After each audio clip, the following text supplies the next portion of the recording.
Do you guys like cacao? I love cacao.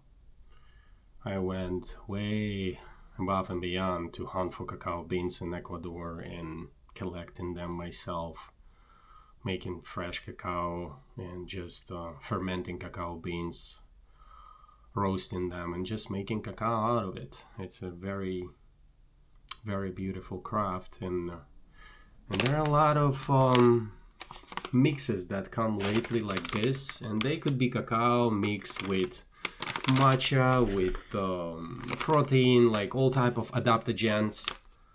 And like, for example, this is turmeric, maca, goji berry, cinnamon, ginger, stevia, boswellia, cardamom, and black pepper, right?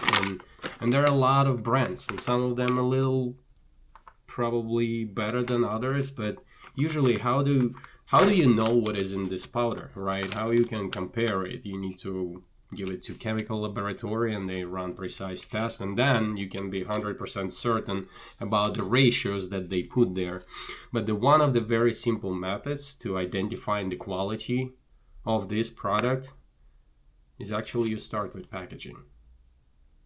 Unless you're like shopping for street food in Mexico City, then you don't care about packaging. You don't care much about presentation. But when it comes to packages, it's very simple actually.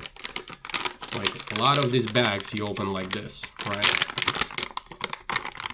And then you're supposed to like click and zip it back, and it's supposed to stay closed. For example, here you open it and then you close it, right? But then if it doesn't close, it means the packaging is cheaper. It's cheap packaging. It's not a quality packaging. And that right away tells you, well, this is probably a lean approach to manufacturing. They try to optimize cost as much as you can. And they started with packaging.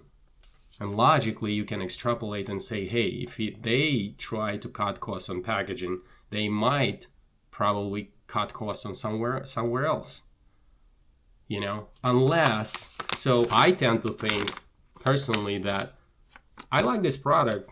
It tastes good. There are chia seeds inside. There is a cacao, but I don't know about the ratios. And I tend to think right away, if they didn't figure out the packaging, if I just can open it, but I cannot close it right away, it means they cut corners. So I trust less to this brand versus this brand.